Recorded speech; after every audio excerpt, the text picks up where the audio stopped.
Yes. Let's rock and roll. Yay. All right. Welcome back to Ivy Unleashed. Today is so special. I just want everyone to take a moment because this next hour is going to blow your mind. We have, and I cannot believe these words are coming out of my mouth, but we have Denise Duffield-Thomas in the house. If you guys follow us on social media, you have seen this book multiple times on our story, Get Rich Lucky Bitch. Denise, welcome to Ivy Unleashed. Oh my God, you guys are so cute. I love this dynamic. It's so much fun. I love that you have this podcast together. I'm so excited to see where this is going to go. And as you can tell, Denise is in Australia. She's an Australian native. A first for us to be recording with somebody that's on a completely different day of the week right now. We're recording on a Wednesday. She's recording on a Thursday. So crazy. But Denise, we could ask you a million questions. We could talk to you for the next 6 hours. We're not going to do that. We're really going to try and pack this episode full of value. And we always like to start every episode with just like an instant impact. You know, if you could leave our listeners with something just right away that you're like, hey, listen up. This is the big message I got today. What comes to mind for you? The biggest thing is you don't have to be perfect and you can just do things. Like you can just do stuff. I always think too, like the fact that you have a podcast, I have a podcast, you can just do a podcast. You can just, my first books were self-published. You can just like publish a book. There's nothing that you can't do. There's the barrier of entry has never been lower, but you still have to just decide to do stuff and it doesn't have to be perfect. It's never going to be perfect. And I would say that's a key takeaway from this book is you can be rich. Yeah. Yeah. So you imperfectly, but there's so many tools in this book that we want to get into today. The overarching theme is your money manifesting formula. And there's a little, crumbles in this book of just how you became lucky, that you manifested everything on your vision board. You won a free paid trip to travel the world. You and your husband quit your jobs. So to just kind of show people how badass you are and how good you are at what we're going to talk about today, I want to know, what is the craziest thing you've ever manifested? Well, the trip for sure. It was one of those things where, I was on honeymoon and I really didn't love my life. I have to say, I didn't have the career I wanted. And I think it's a tricky thing, as you're going to get married. People are like, oh my God, you're getting married. This is so exciting. And I think for me, I'd hear that and I'd go, yeah, but I really want a business. I really want to be doing all these other things. And so we were on honeymoon and I went out under the sky and I was like, universe, more of this, please. I made a really strong wish. And then I went home and I put this post up my wall and it was like, I want to go traveling for 6 months. And it was just when blogging was kind of getting started. And I was like, £3,000 a month. I was living in the UK at the time, all expenses paid. And it was just such a crazy wish, really. But I started telling people about it. I'd say to people, Mark and I are going traveling after we get married, it's happening. And they go, how are you going to do it? And I go, I don't know. But because I was talking about it, my friend saw this competition for a couple to work for a honeymoon company, traveling the world for 6 months, all expenses paid. She thought of me. And this is where the manifesting stuff comes in. It's not always magic. It's putting yourself in the situation to be able to see opportunities and to be able to meet the universe halfway. And so she sent me that and I was like, this is mine. And I talk about this in my first book, Lucky Bitch, that it wasn't then that I just decided and the parking fairies were like, here, have this thing. I had to do all of these things to put myself in that situation and say yes to the opportunities. So then, it seemed like an inevitability that the judges would finally choose me, but I had to do a lot of stuff to do that. So anyway, I talk about that in the book, but one of the things that happened, I can't remember if it's in Get Rich Lucky Bitch or if it's in my other book, Chill and Prosper, where a shower of money hit my car. No. I feel like I would have remembered my fourth time reading this bad boy. This is a new story. It's in my other book then. So, years go by after that competition, but we were just about to move into our dream house or get the keys for our dream house that we were going to renovate. And I was feeling really sick about it. And this is the thing sometimes that people don't always talk about, is that your life is never going to be perfect. You'll always have stuff come up, even when you know, it looks perfect from the outside, or you've got your dreams, you'll still be you, right? So I was freaking out thinking, I can't believe I pulled this manifestation off. Like, I don't deserve it. I'm not going to be able to sustain it. I'm a fraud.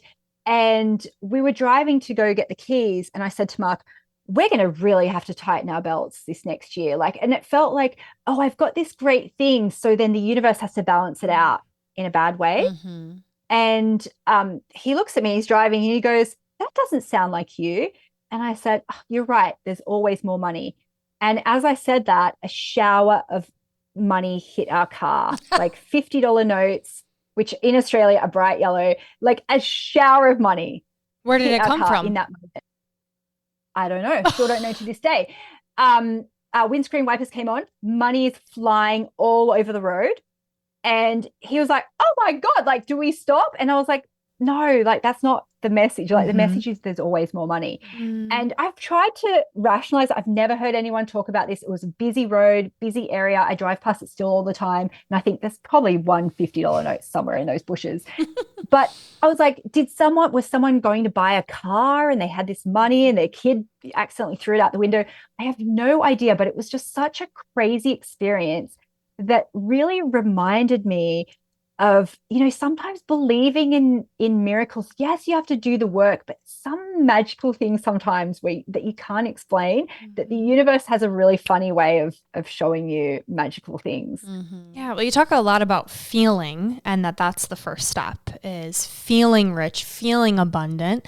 And for me, just getting in that dreaming stage is what allows me to feel that. I was telling Andrew before we started recording that this book is the hope, is the feeling of getting excited. I look forward to starting my day off reading it. Even if it's just 10 pages, I'm like, okay, how is this going to cultivate my mindset for the day, put me in that abundant energy? But in your words, I would love to hear, starting with just that feeling of feel rich now, be rich, don't wait to be rich. What do you mean by that? What does that really look like? Okay, and I do want to be cautious here, because I think sometimes personal development teachers, especially manifesting and money teachers, it started to veer in this thing of like, fake it till you make it, spend the money before you have it.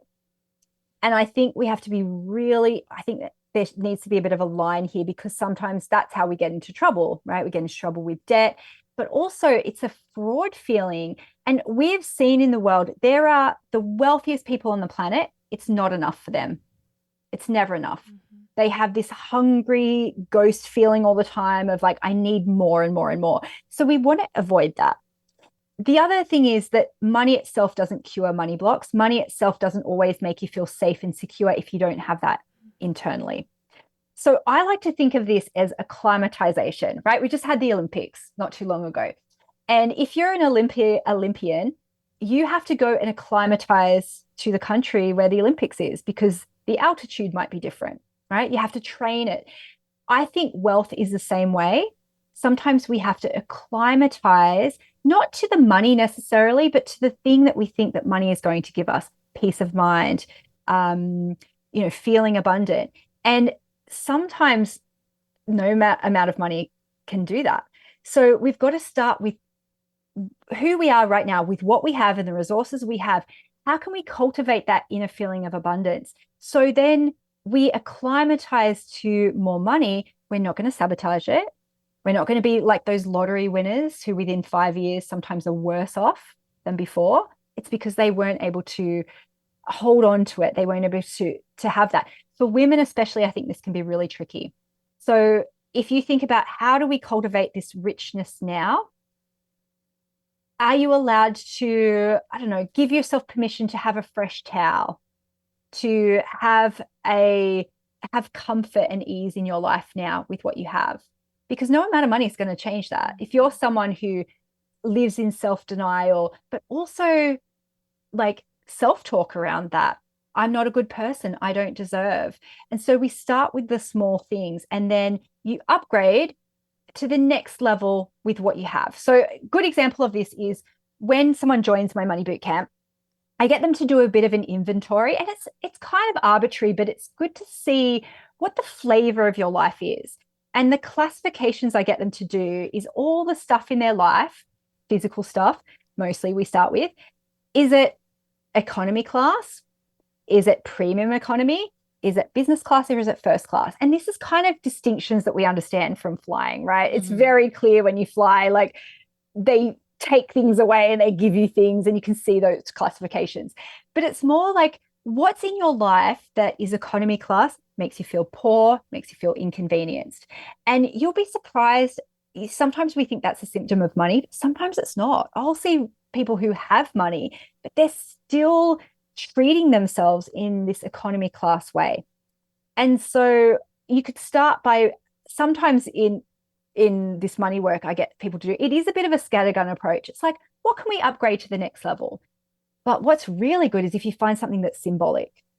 You know, what is something that is symbolic? And I'd love to hear an example from both of you, because it doesn't matter how much money you have, there's always something where it's like, it's just something every day that's inconvenient, causes me stress, makes me feel a bit poor. And how can I just upgrade that to the next level?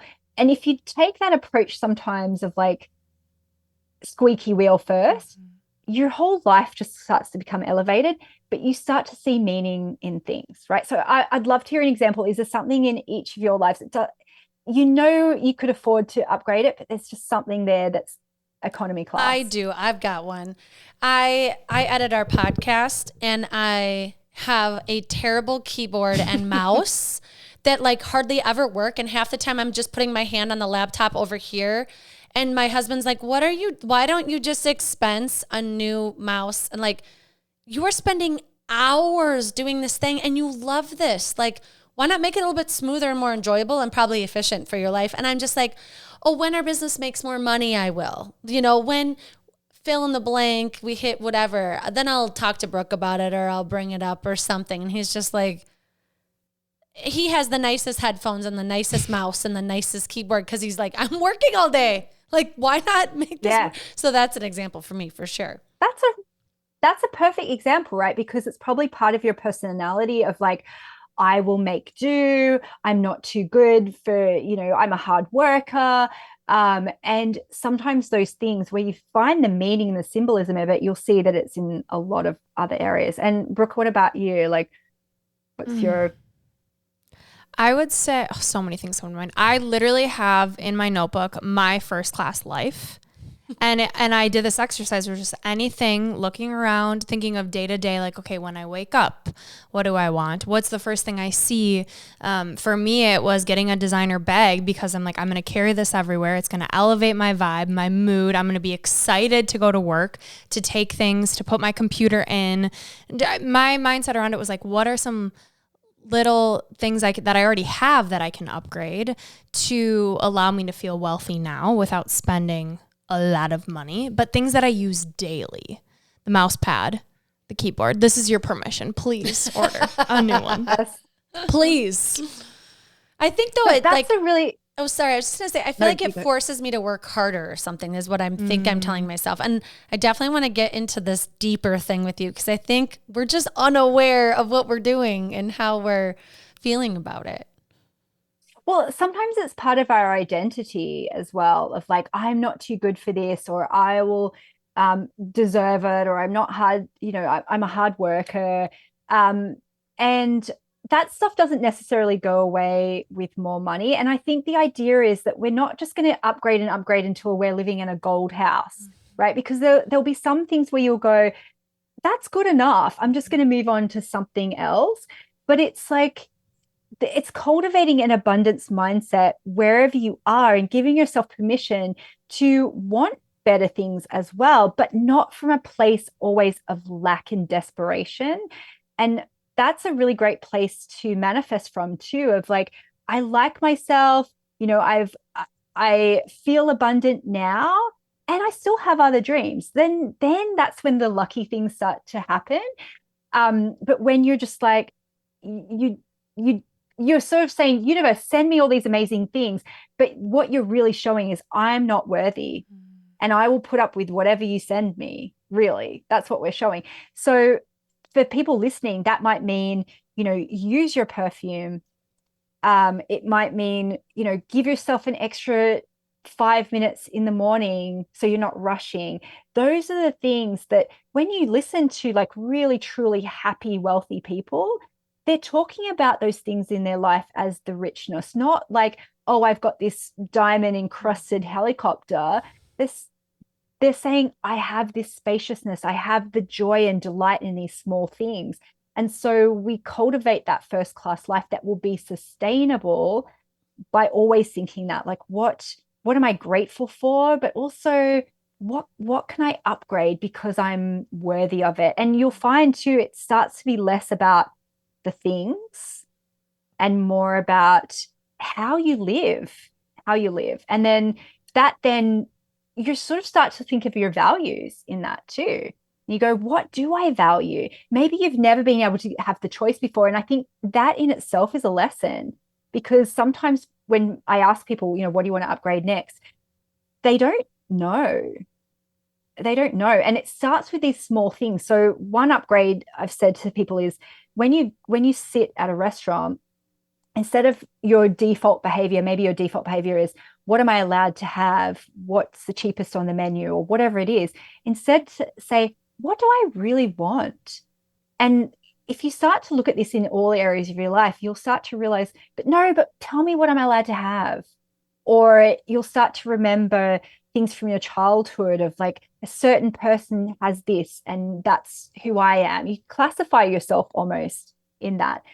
And you don't really know. And I know when I started making money, I was like, well, I guess my version of first class life should be wearing high heels, because that's how I saw wealthy people. And then I was like, oh, it doesn't feel good. And so now first class for me is like, I love wearing the Skechers with the laces that are already there. So I never have to lace up my shoes.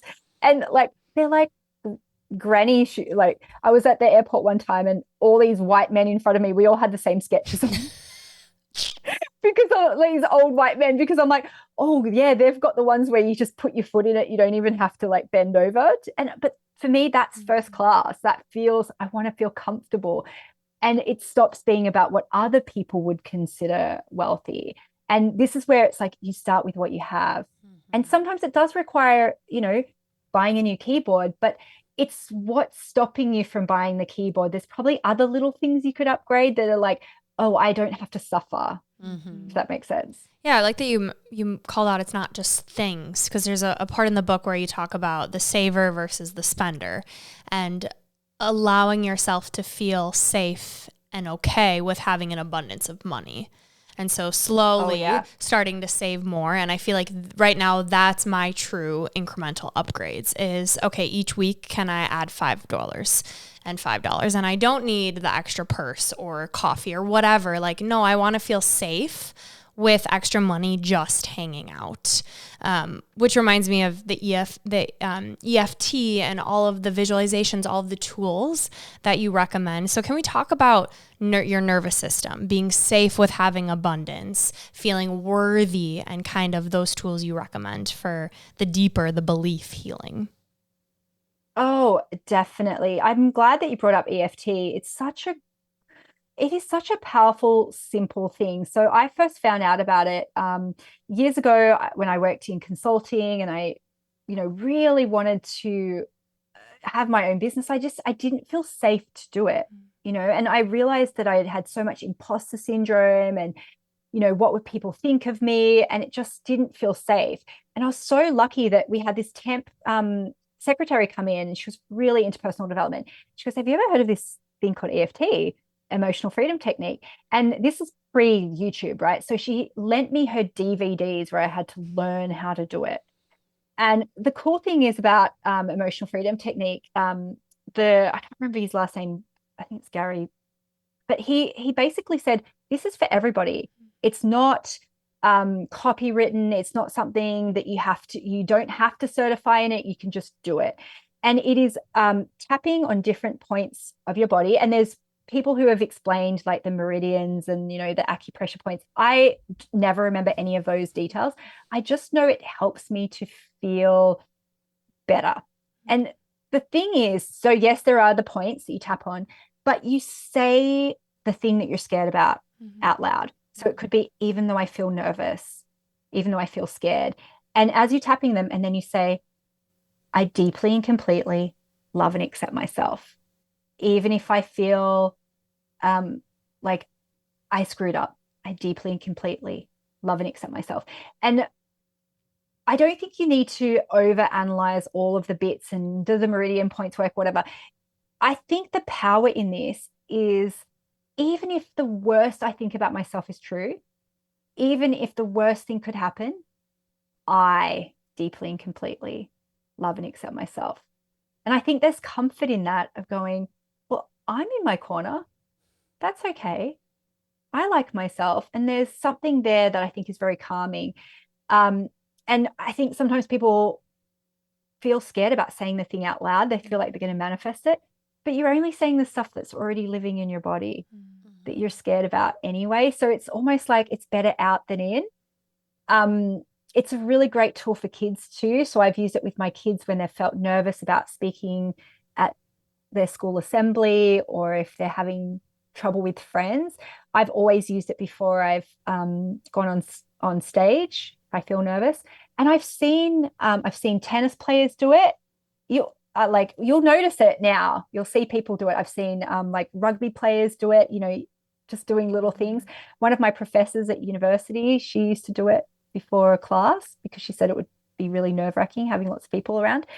And I think any tool that we can use to give ourselves permission to feel okay, I think is really important, because especially if you're doing something that's new or different, or, putting yourself out there for other people to criticize, it's scary. It's really scary. So we just have to constantly reassure ourselves all the time. Yeah. All is well. It's okay. I love that. Thank you for sharing that.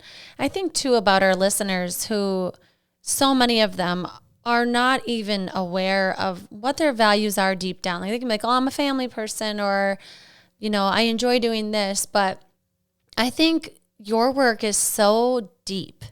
You can talk about manifesting, your car or whatever, but like we're talking about, like it's so much deeper than that. And it gets to that self-confidence and belief. And when I think about your book and I'm looking at you, I'm thinking of someone that has full and total belief in themselves. And I think cultivating that is a beautiful thing that women need to take time to do, and they so rarely do.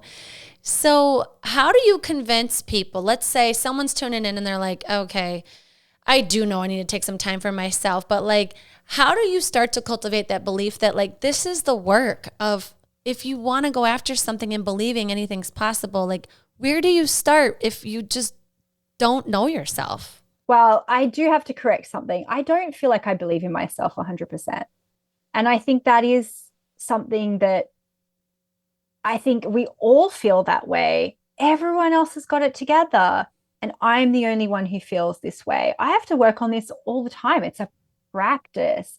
There'll be, that's why I still have to do the work all the time, and I don't call myself an expert in anything. I'm a mentor. I'm someone who's I'm a student of all this stuff too. And I also have to do work as a client myself. So every month I do a session with a kinesiologist. We do tapping too, because me teaching it isn't the same as me doing it for myself. And I think that's a really important distinction for a lot of women, is that we're constantly helping and doing things for other people. And we need to make sure that we are also doing it, not because we have to be the perfect role models and we have to walk our talk, is because we need support too. We need support too. So that's whatever practice that looks like for everybody. It could be that giving yourself enough water, right? I know it's so basic, but it's like, are we hydrating ourselves? Am I honoring my bodily needs? Yeah. Yes, drink some water. One of my podcasts, because this is my third podcast for today, and I said to the lady, I was like, can I just go to the bathroom and I'll be right back? Can I just, I just got off a call. And I never would have asked for that a long time ago. I just would have gone, I just have to suck up. And I heard a friend of mine, she said that she once peed into a towel because she was doing the same thing, back-to-back interviews. Oh my. And I'm like, I relate to that. I've never done that, but I'm like, I get why that happened, is because we we just think, oh no, I have to be perfect, or I have to be I don't know, like I'm not allowed to have weaknesses, or I'm not allowed to inconvenience someone else. And so the reason I say that too is because I think we're just so hard on ourselves, and we're allowed to be imperfect human beings with human needs. So where do we start? Again, you can look at that economy class to first class thing. And this is where you go the next level deeper, right? Because I get people to start with physical stuff because it's easier to categorize, to do that physical stuff. But then you can start to go, all right, what about like my other needs? What about like community and friendships? What about creativity? And then you can start to look from a deeper point of view, like that really matters. The surface stuff has symbolism, but you can kind of then go, oh, and what I realized too, when you were talking about values before, I'd always say, oh, freedom's my highest value. And so I was creating a lot of structures in my business to create, time freedom, but I wasn't then like doing really fulfilling stuff with that, because I started to then be like, oh, well, I need to create more structures to create more freedom for as many people as possible. And I realized, I was like, oh, I want to go to ballet. I want to do cross stitch for the sake of doing cross stitch. I want to be able to do creativity that's not just about my business. So there's layers on layers on layers, but it's still the same thing. The same thing that stops you from getting a new mouse pad will stop you from doing something that you truly love, that's truly fulfilling for you. So it has to start in those small things, right? It has to start the small things, because the small things are symbolic of the bigger things. And more money doesn't change that. You'll just find something else to put up with. Oh, I've got a great example on this, right? Because I was like, oh, I always upgrade stuff. And then my car last year, and I've never had a super fancy car because I have kids, right? But I was like, it's business class when I bought it, but it was starting to slip down to premium economy because it was getting older and older. And my handbrake, you know how in the new cars, it's like a little like a little flick handbrake, like the mechanism came out. And so I was like, oh, I just had to keep on putting it in, it would flick out. And then I was like, I had to have like a pair of tweezers to like stick into the thing. This was like last year, right? And I was like, but I don't need it. Like, I don't go anywhere fancy. Like, I don't need to prove I've got this fancy car. Like, I literally don't, I work from home. And I was like, just really justifying it to myself. And I'm like, why am I doing this? Because it's my personality. I will make do. I'm not too good. I'm just like everyone else. Doesn't matter how much money I have. I'm humble. I'm down to earth. And I was like, I've done it again. And so you have to be vigilant. If that's your personality, doesn't matter how much money you put on top, you'll default into those behaviors. Yeah. That belief of I'm not worthy has to shift to I'm worthy of taking time to ask to go to the bathroom and not pee in a towel. But it's crazy when you think about it, because how many women just put up with it? And once you start doing those little things, I think a lot about boundaries. One affirmation I kept saying, and the more I say it, the more it comes true, is the better I take care of myself, the more money I make. Because my belief was I got to work harder, I got to push, I got to fill every minute of doing something or I'm going to be broke. And I'm like, whoa, I am burning out and this is not sustainable. And okay, what if it was easy? What if I could make rest a priority and still make a lot of money? That's such a belief that I'm still practicing and shifting. Right. And it's, again, you got to look for those. You don't have to change everything at once. And I know exactly that feeling, because when I first started my business and I was doing one-to-one coaching with people, I've always had a very international audience, and I live in Australia. Time zones are a problem, right? So I would have my first session of the day at 4:30 in the morning, my time, right? Because I don't want to inconvenience people. And that was 7 days a week. Not that I did every day, but that was my availability. So someone could come in and they could choose based on their preference. And I felt horrible when I finally was like, maybe I'll start at 6. And then I was like, maybe I'll only offer that 3 days a week. And so then I started batching my things. Every single one of those decisions felt like, I am such a bitch. I am so entitled. No one will ever book with me again. And I've had to layer those things on and on in my life. And even up until a couple of years ago, I was still answering every single question myself in my groups 24/7, and people would tag me on Christmas Day, and be like, hey, I need your opinion on this. And it took me years to hire someone else to come into that group and then to not answer on weekends and then, use my business profile instead of my personal profile.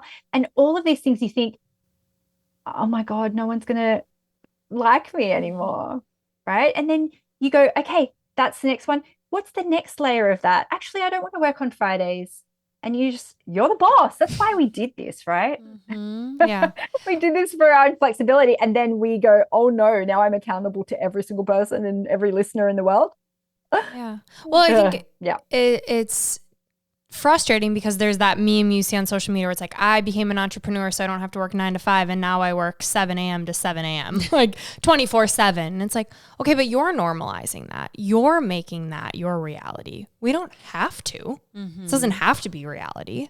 It doesn't. But what structures do you want to do to put that into place? And how do you want your working life to be? And so I am an extreme batcher. I love it, right? I have a weekly podcast.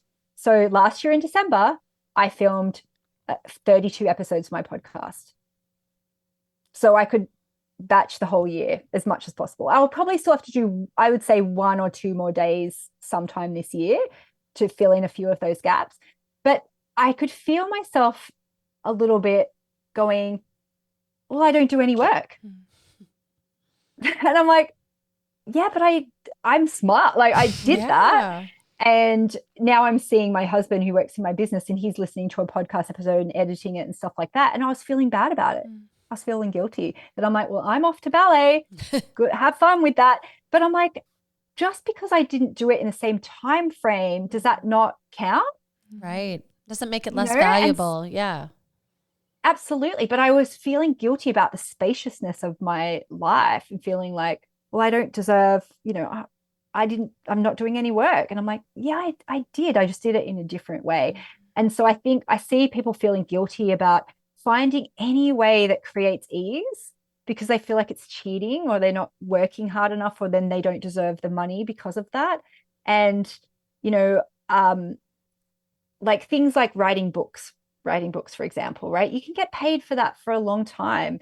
And when I first self-published my book, and people would buy an ebook version of it for $5 or whatever, I felt like I had to call them and read it to them over the phone because I'm like, where is the connection between the work and the getting paid? Because I grew up in pre-internet, right, where it was like, you work for an hour, you get paid for an hour. Mm-hmm.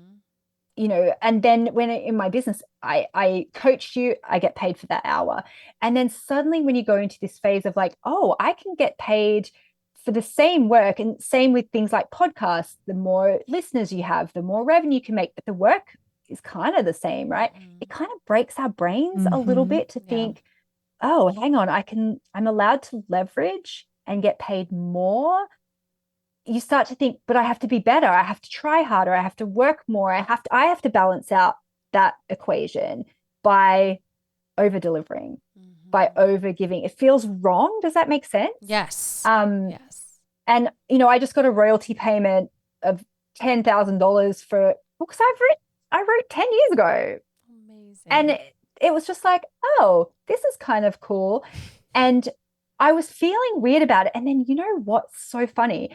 Every single interview I've had this last week has been like, this book is my constant companion. Thank you so much. And I go, it is balanced out. It's still doing, it's so, I always have to remind myself that too. So I don't feel like you get to a point you go, oh, I'm so perfect with it. It is a practice forever. I love that. I love hearing that from you specifically because it is a perfect example. We both have read this book more than once. It is constantly giving us value. We're talking about it when we don't even have the book in our hands. We're using it. And I think there is something about value, the value you're putting out into the world. And I do think it's hard to put money on it because we all have our money stories. And I know personally, Brooke and I, a way that we would get attention or feel valuable as children was by how hard we were working to get the good grades, to get on varsity, to make the team, to fill in the blank. It was like busting our butt and being exhausted from it, And I think that's probably why I like to run marathons is it's so hard physically and I get attention for it, right? And then I feel proud about that attention that I'm getting, and it's like this cycle. And I think when you put money on it, it's hard to change that time for, and charging your worth. And so I know I need advice on this. Brooke, I feel like is my mentor. Yeah, help her out, Denise, would you? For an example, I'll give you a perfect example. I got asked off the cuff to lead, we both lead workouts. She's a yoga instructor and I do personal training. I got a one-off ask from a friend who's like, oh, these hockey moms, they want a personal training session. And I tried to make it as cheap as possible for them, but also I don't want to disappoint Brooke by charging too little. And I'm literally not thinking about myself at all. I am literally just thinking, don't make Brooke mad that I hardly charge these people anything. And don't make my friend mad that I charge too much for her friends. And I'm just like, what is wrong with me? Why can't I figure out what to charge for myself? And so I need your help. Oh, I love this question because the crux of it is, as women, we want consensus and we want everyone to feel okay. So we're giving ourselves this impossible task to find this magical critic-proof price. Mm-hmm. What are we doing? What are we doing? I don't know. We can't do it. Everyone has a different idea of what affordability means. Everyone has different values of what they would spend money on. And we're setting ourselves up for a massive failure, aren't we? All the time. Because there's no such thing as a critic-proof price. And there's no such thing as a consensus when it comes to value of anything. And so the hard thing is that we have to just pick a price that we can live with, that feels like it's a win-win. And we also have to know that that is not something that is set in concrete. That's something that can change, and it will change. It will, because something that you go, okay, this is what I feel like my value is now. You can very quickly outgrow that. I'm sure you guys have experienced that, where you go, it felt good, but I didn't know. I didn't know all the terms, or I didn't know what was the work involved. Now I don't feel like it's balanced anymore. And sometimes as entrepreneurs, we feel like, no, but I made my bed, I have to lie in it. And this is the beauty of our work, is that we can choose our price, and that can change every client if you want to, if you feel like it's not right, because the deficit has to come from somewhere. And unfortunately, if it's not a win-win price, it comes from our life force energy. And I had to learn that the hard way. I'm sure you have as well. I used to struggle to charge for speaking gigs because I was like, I don't really like speaking. So I would only do it for friends, really, because I'd be like, I don't want to do it. So fine, I'll do it for you. And then I realized I came out of one speaking gig and I felt like a husk. I got into the cab and I was just almost and I was like, because there was no energy exchange. So the balance is coming from me and my life force energy. There's no money, there's no value to exchange this out. So I gave everything, but I got nothing in return. So this is my fault. And it just came so clearly to me of like, oh, it has to be balanced. And so my affirmation around that is I serve, I deserve. I serve, I deserve. That doesn't mean I instantly know what that value is that I deserve. It doesn't matter, but I deserve to feel like balanced with that. I deserve to inhale and exhale. Oh, that's helpful. And there's no, I think too, like you said, it's a practice of figuring that out. Yeah. What does that look like? And you don't know what that number is, right? And so you're trying to find this perfect number, and It doesn't exist. Can I tell you something that is so embarrassing? Yes, please. Hilarious. Okay. So, you know, I've been in business a long time. I'm fine with charging for business and things like speaking gigs. Like, I still don't feel great about like setting a price for it, but I get my husband Mark to do the contracts for it. And then I just turn up and I go, I don't even know what I'm making for this. That's the way I've had to deal with that one, right? But I'm an adult dancer. I do, you know, adult ballet stuff, and I make costumes for fun, right? And so one person was like, "Oh, will you make me a costume?" And I was like, "Oh, I don't really do that, but sure." And then I love thrifting and upcycling costumes, right? So then I was like, I found the perfect costume, and they were like, "Well, how much do you want for it?" And I was like, "Yeah, I don't know." Like, it felt like being a beginner again. This only happened like last year, and I was like, like $30. And she was like, "Yeah, no problem." She's like, "I'll go get cash." And I was like, "Oh, no, don't worry, give it to me next time." Guess what? Has never given it to me. I've never asked for it. I gave her the costume. And what was hilarious, this was so funny. Then she was like, "I don't even need the costume anymore." And I was thinking, so should I ask for it back? And then I was thinking, I'm probably going to end up buying it back from her. Because I was like, I think she thinks she paid for it. It's not her fault at all. Yeah. And I went, oh my God, I should know better. But because it's a completely different thing, I'm saying the same things that I heard people say for years of going, it's just a hobby. It's just for fun. Didn't cost me that much. It's totally fine. And I was like, oh my God, we have to be so vigilant in this, in our worth, because we think, oh, crapped it in one area of my life, it will come up in another area. And it might be that, oh, okay, I can charge for contracts like me. Not speaking, no. And when I first moved to Australia, back home to Australia, I'd lived in the UK for a long time. So I had clients in America, I had clients in Europe, I had clients in Australia. And I was like, I'm charging in US dollars, right? So I was like, I charge Australians, like they're my friends and family. And so it started then of going, but then people in New Zealand, like they're practically Australians. So like I should give them a discount. And then I was like, but then British people, like my husband's British and like my great grandmother was British. So I shouldn't really charge them. And it starts to become all the exceptions just get bigger and bigger. And then I was like, bloody hell, I can just basically charge like Americans because Canadians are in the Commonwealth. Like, so I was like, they're our cousins too. And I see this in people, they go, well, I can't charge my friends, but then my clients become my friends, you know, or I can't charge single moms because I was a parent, a kid of a single mom. I can't charge people who have this, and our list of exceptions just becomes bigger and bigger until we can't charge anybody because we want everyone to like us. We want everyone to afford our work. We want the consensus, all those sort of things. So don't think that I've cracked it either. It's a practice. It's a practice. And I'm working on that. Now I've got a spreadsheet of like all the things that I spend on the costumes. So then when people, I actually had someone ask me to design costumes for their musical, and I was like, no. But I was like, oh, this is so cool that people are seeing me for other stuff besides, the business stuff that I do. But I have to work on the money side of it as well because it's a new area for me. Yeah, it's so fascinating. It's embarrassing. Yeah. It's true. No, but it just speaks to you're human. And hearing in real time what you're going through is helpful. Yeah. Even the folks who, from the outside looking in, are making great money and having a lot of success, and then flip it. Okay, the people who maybe don't have the customers coming in yet that they want at the speed, the rate they want, and to not barter because you just want the business. Yeah. What do you say to those folks? Okay, I love the bartering conversation because one of my money mentors, Kendall Summerhawk, she said this right at the start of my business, and it's really stuck with me. She was like, the energy of bartering means that you're not in business.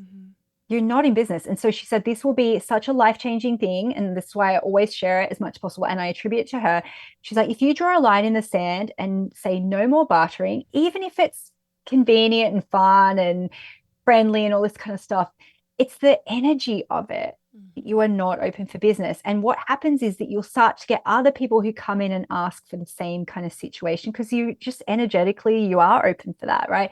And you want to be open for business. So it is a symbolic thing to say no more. And what will happen is that you'll get tested, right? People will say that. And you can say, oh, I'm working with my money mentor, which is what I said, to say, I'm not doing any bartering arrangements. Thank you so much for thinking of me. I'll check out your service and you can check out mine. And she said something that always stuck with me. She said it should never be inconvenient to exchange money. Because you know how you're like, oh, it's just convenient. You give me and I'll give you. We won't have to worry about the taxes or whatever. And she's like, no, if it's something that you both truly value, you should pay each other, even if it's the equivalent amount, because it's showing the universe you're open for business and for actual money. And, when I wrote about my book, Lucky Bitch, about winning all this stuff and, using manifesting tools, but it wasn't money. It was free things. I remember just thinking, oh my God, universe, I'm ready to graduate to actual money now, not just free stuff. Yes, I'm getting these cool things and it's things on my dream board that I've wanted, but I'm a big girl. Like, I'm a big girl now. It's okay. And I want to be able to have the money to then choose the thing that I want. And this is where women, we haven't been allowed to have money. We had pin money. We had, like other people's money. We weren't allowed to have our own credit cards. And there's something symbolic there of going, no, I'll pay you and you pay me. And that's okay. And you might just draw a line in the sand. I love that. I think that's powerful because when I think about this, I think I am like a beginner.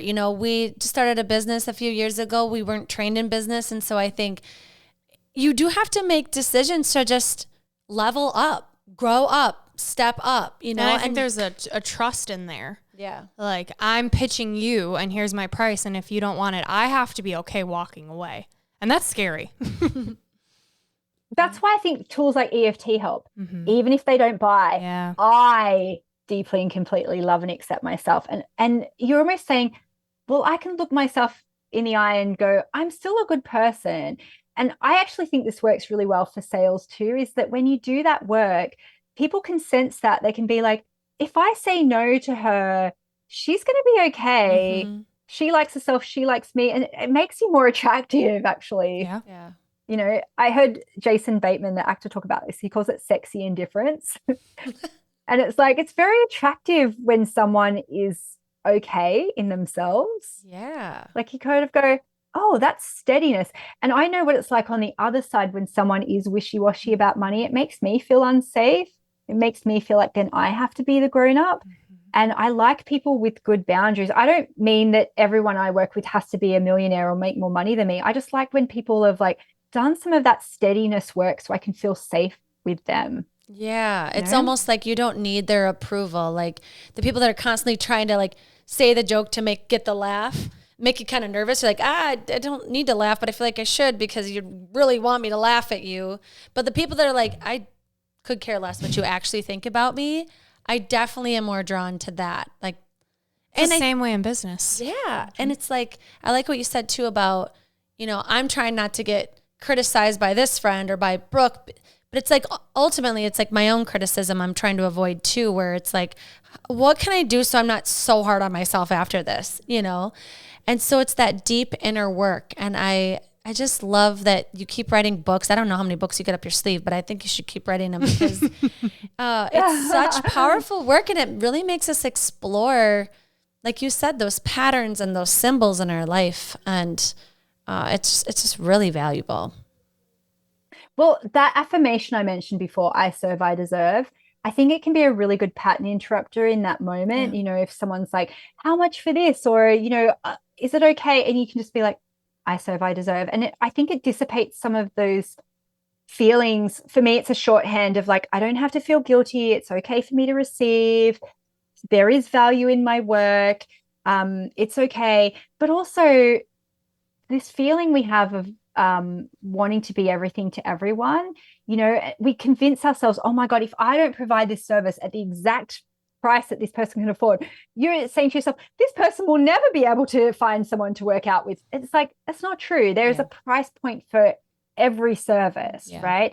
And it's not our responsibility to make it okay for everybody we can wish everyone well and be a nice person in the world, but that doesn't mean that we are personally responsible for it at a cost to our energy. It's not free to provide things, for our own energy. Even though I batch my podcast, so intensely, there's still an energy that goes out for that, that I serve, I deserve. I'm allowed to receive in return for something that I created already. And that's where it starts to then break our brain, as I mentioned before, is to say, it's okay for me. It's okay for me, to serve even when I'm not physically present. That's the next step of it, right? Yeah. Is that you might go, I'll record these workouts and someone can buy them later on. It's like, that's still valuable for somebody. Man, you've given so many tips that I'm going to re-listen to this so many times. And I know if our listeners have not followed you yet, they are going to instantly want to buy your book and follow you. So can you tell everybody where they can find and follow you so they can read this book that we keep highlighting? And there's so many highlights in this book, Denise. You would giggle. Well, tell them where to find you guys are so sweet. I really appreciate it. So my website's denisedt.com. I do want to there's one URL I think is really valuable. It's denisedt.com/quiz. And we didn't really talk about it, but there's a quiz to find out what your money archetype is. And this is also Kendall Summerhawk's work that I'm certified in. This is part of the knowing yourself, is because every archetype has different challenges when it comes to money. I think that's a really great place to start. And my books are available, all the places that books are sold. You can get the Audible, Kindle version or whatever. And I probably hang out the most on Instagram. So Denise DT on Instagram. And that's a really great way for people just to see if they like, some of my stuff and see some of the resources, because it blows my mind all the time. I think, oh, everyone's heard of this stuff now. And then I go, oh, we are humans. We need to hear it all the time. And it is a practice. So it's okay if people listening, if you've never heard of money mindset before, that's totally fine. Or if you've been around a while and you think, God, I should have this dialed in by now. No, it's something that we need to always be present to, because life is a lot, right? It's easy to let those negative thoughts creep in. So come and play. I love it. Yes, we'll link everything below. Denise, we leave our listeners with 3 segments. First one is your 3 gold stars. So top 3 takeaways based on our conversation, maybe things we didn't touch on. What big takeaways do you want to leave listeners with today? Oh, I think the imperfection thing.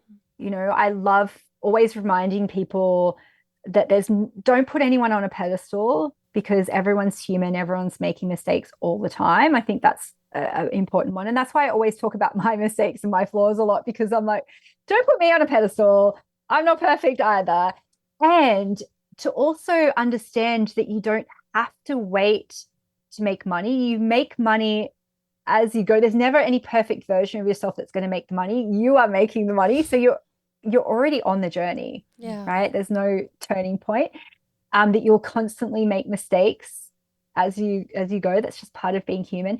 But I think what I've really appreciated about this conversation too is a reminder of how important community and support is. You've referenced each other so many times, and you don't have to do it alone.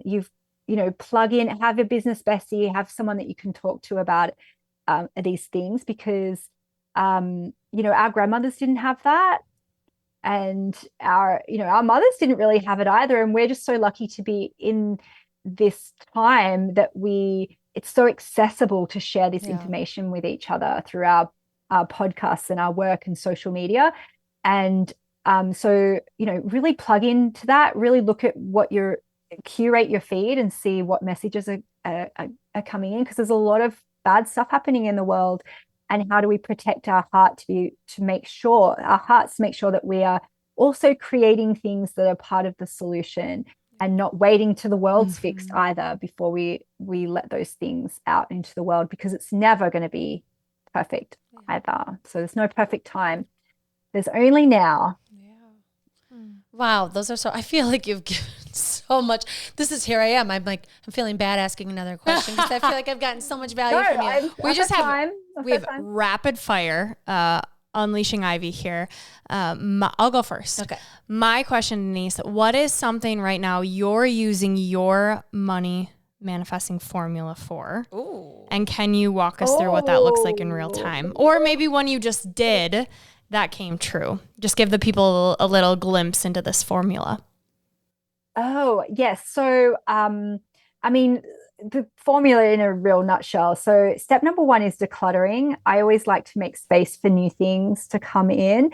So I think for me, like I was, when I was really young and people would ask me what I wanted to do, I would say, I want to be a dancer or a business lady, but I'll probably be a business lady because you don't make any money from dance. I really felt like you had to choose between creativity and work. And so for me, like now I am a dancer, I am a ballerina, I dance all the time. And so I I think this is not so much one of those manifestations where it was like so cut and dry, but for me, decluttering, creating space, creating like literally time in my schedule to be able to go to dance and to do things. But for some other people, that might look like, if you want to, you know, manifest new clients, go and declutter old client files or old business things. Like literally make energetic space for it. I know one lady I used to work with, she wanted to manifest a partner, but her house was also like a meditation center. So I was like, you need to like create time and space in your house that's just for you. I always used to say to people to like clear out your closet if you want to manifest a partner, like make space for them. Step number two is deciding what you want and being really clear. So that could be like setting the goal, like, you know, when I was like, I want to go traveling, or I want to manifest a partner, or I don't know why partner's coming up. Maybe maybe someone listening needs to manifest a partner. Write a list of all the things that you want. And for me, like actually calling myself a dancer was really powerful too, like getting clear, because then when you say it out loud, things start to shift and change, right? Yeah. People hear you, you start to see opportunities. Anyway, step number three is surrounding yourself with possibility. So if you want to be a writer, listen to podcasts about writing, normalize it for yourself, you know, hang out with other people who are doing it. And that could be, you know, what you guys were talking about before, about going through your day and seeing where you can upgrade stuff, like surrounding yourself with abundance. But you can get very specific about that too. And so for me now, my feed is all dancers, like all adult dancers, because I'm like, monkey see, monkey do. Yeah. Step number four is taking action. And this is where sometimes people fall down a little bit. They're like asking the parking fairies to give them the thing, but it's like, what actions can you take to put yourself in that possibility? Like, you know, if you're like, I want to speak on stages, book yourself a speaking gig, like pitch people, put yourself in a position where you can meet the universe halfway. And I always call that inspired action, because it's like, what's the thing that will make you do it? You know, it could be, I want to run an event, book the venue, you know, like book the hotel room, do something to take that action.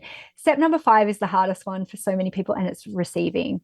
And it's actually being able to, sometimes that's actually literally receiving. So someone will say, oh, let me pay for your coffee. And you go, no, like say, thank you.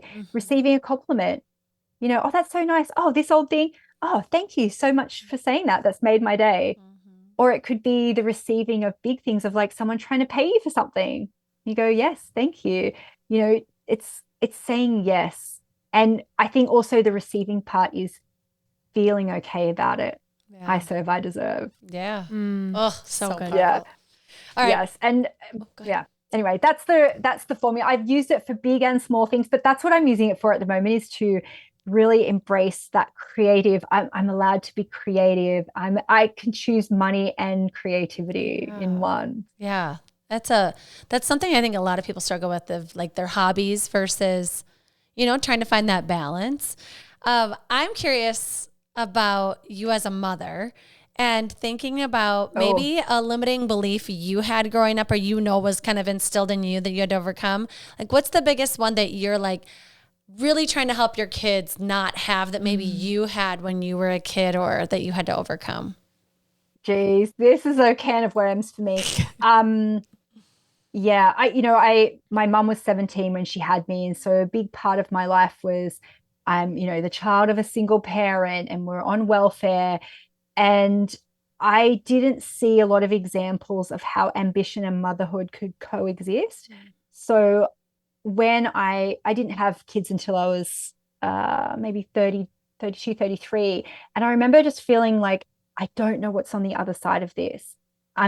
I'm never going to be ambitious again. I won't want to do my business because I just didn't see any examples of that, right? So again, I had to surround myself with examples. I had to seek out people who were doing motherhood in a way that felt authentic to me, people who could have a business and who could have children. And so the affirmation I use, which came to me from one of my coaches at the time, she said, Denise, don't worry about it. Babies are born with a loaf of bread under each arm.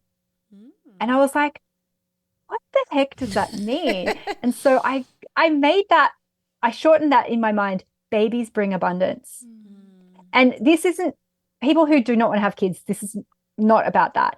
It's like, oh, for me, being a mum forced me to do some of the CEO things that I'd been resisting, like delegating, like having boundaries. I was like, oh, now I have an excuse, right? But it was more like every new chapter in your life is an opportunity to become more of who you want to be. Yeah. So I use that to be like, well, babies bring abundance because I am going to be a better CEO. Oh, I'm going to create passive income now because I don't have time to do all of the things. So that was just a really easy one for me. Fur babies bring abundance too. Anyone listening? I love but that. It's like I will admit too, we can do a whole episode on this another time, but I do struggle with parenting because I am an introvert. I like my creative time. Luckily, I married someone who is more of the feminine role, like he is the Mr. Mom. And I had to get over a lot of guilt around that, of what that looks like in our family and other people's judgments around that. Yeah. Because people are like, oh, your husband cooks all the meals. And I'm like, yeah, That's and amazing.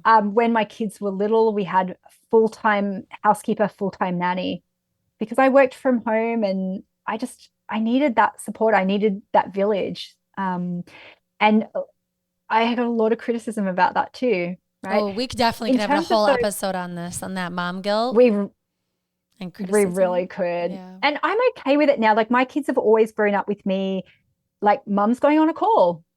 Like they've never like clawed at my office door like. And I'm like, because it's just been normal for them. We've always had beautiful women as part of my village, either, my housekeeper or my nanny, who now she's our babysitter because we don't need her full time. And she has raised my kids with me. Like she is a part of our family. And they've always felt safe in that. And now they're just like, coming over because they probably love her more. But I did struggle talking about that because all the people I knew who had kids were very into that role. And I'm like, my favorite child is my dog, 100%. And my kids know that. But teaching kids about money, what's really fascinating about this is that I had already like made $1 million by the time my kids were, I think by the time I even had a kid, I made $1 million in my business. And so I was like, money mindset, this is my jam. And then I was at the farmer's market with my daughter and I gave her 50 cents because I was like, now's the time for her to learn about money and commerce. And this is so great. So I was like, you go and buy your apple and you pay for it. First thing she did, she put that money in her mouth, right? And I did the same thing that millions of mothers have done. I went, oh my God, don't put that in your mouth. Money is, what did I say? Dirty. Dirty. Oh, I've definitely said that too. You know how dirty money is? Oh, I say that too. Everything's dirty. Everything's dirty. Kids lick walls and they play with iPads. Everything is dirty. But we have this thing about money. And I because I was panicked. I thought she's going to swallow and choke on this coin. And in that moment, I was already a multimillionaire, already coached heaps of people.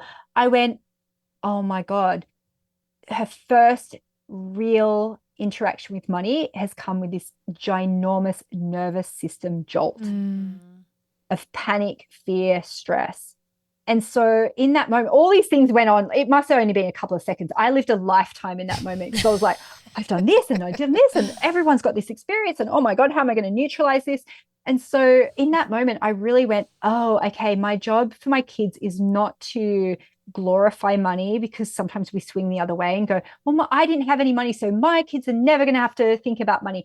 I'm like, oh, that's not the point of this.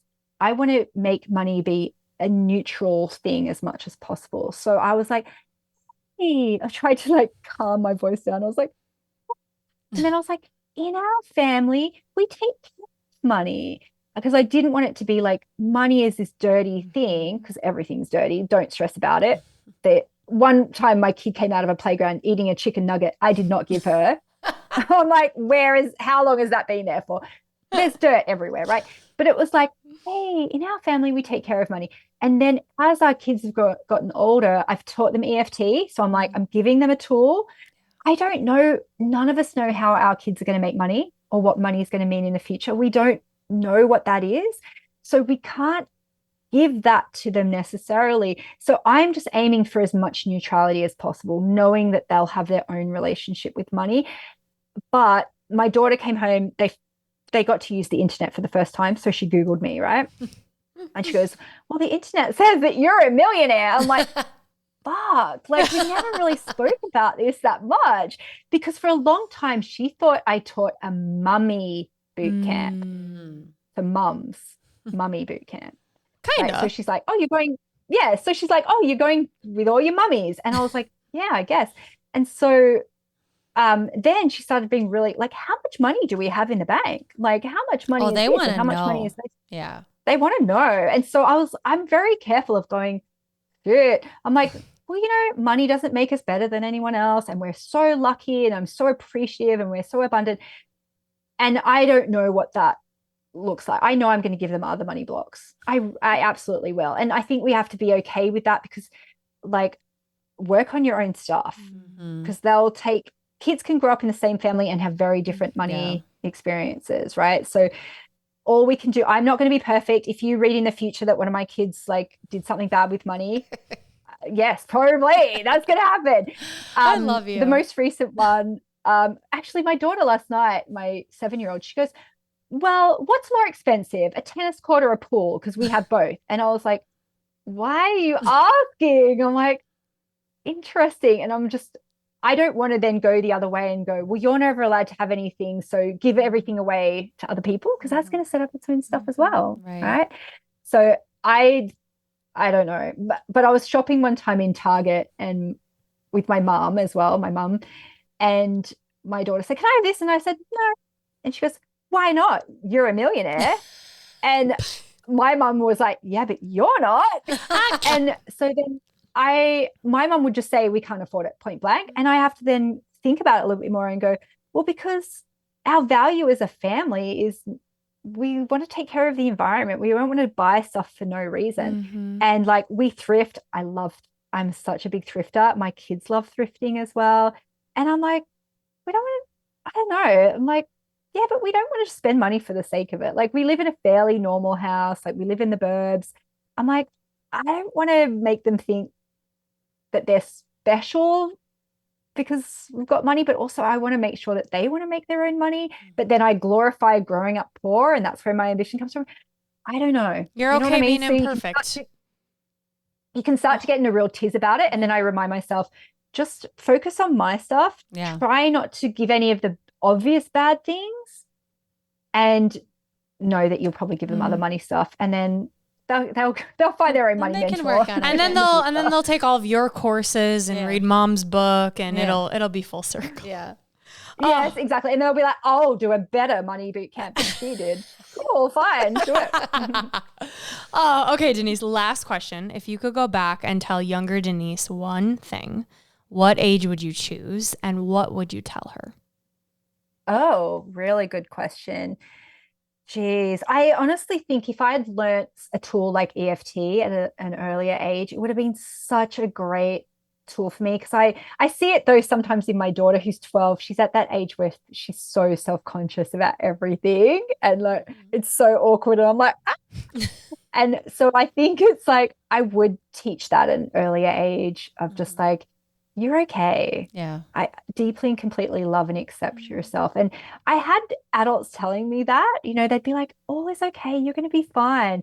And I didn't have a mechanism to get that into my body, I don't think. So I would definitely teach that. And anyone who's got kids in their life, kids pick it up really quickly. I started my daughter would watch me do it at 18 months and she'd start to go, and then she'd like nod, and then she started doing it. And I didn't even think of teaching it to her. She was just watching me and copying me. So, if you've got younger people at any age, nieces, nephews, I think it's just such a great tool of a practice of self-love and compassion. I'm so glad you asked her about that, Brooke, because this is just like a tool to tap into, especially with kids. I have 3 little kids, and literally, I'm going to use it. Oh, I love it. This has been, and I'm a tap dancer as well, by the way. So I've always loved tapping. And so I'm like, oh, let me teach you how to tap. And it's like, it's multiple meanings for me. Yeah. This has been such a gift. Thank you for being so generous with your time, your humor, just you. Oh, I'm so, so grateful that we got to spend this hour with you and that all of our listeners. Everyone go get rich, lucky bitch. I need to read Chill and Prosper next. I'm so excited. I spend my morning every morning with you. I don't know if that's creepy, but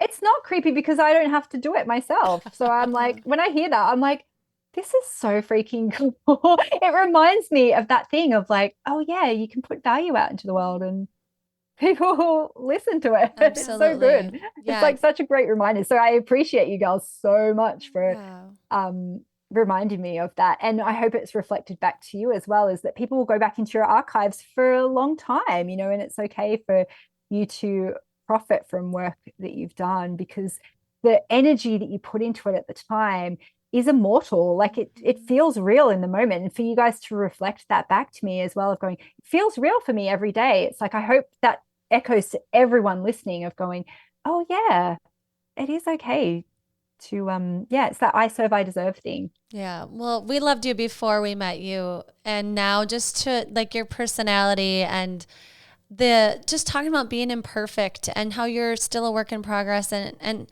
talking about the practice, it's so refreshing. And I think we need to hear that. Like, these people we put on pedestals, like, they're not perfect. Like, Denise is still working on money stuff. And it's so valuable. I just want to echo what Brooke said. We're just so grateful for your time.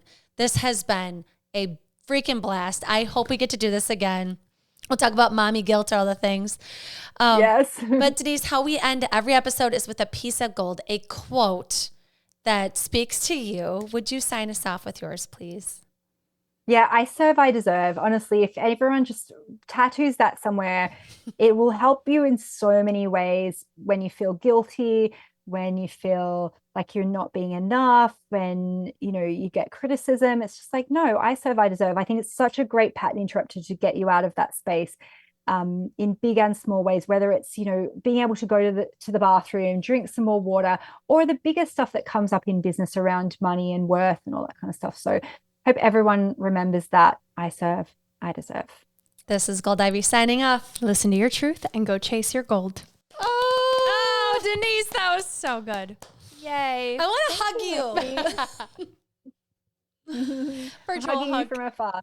Oh, that was lovely. This has been so fun. Oh, and you flashed us before the show started. I mean, I never forget. Anytime I got serious, I kept thinking about, like, I can't believe Denise flashed us her bra before. You are just so cool and funny and just. And Brooke said that before we started. She's like, I think she's going to be even cooler than we even think. And I can't even imagine it. But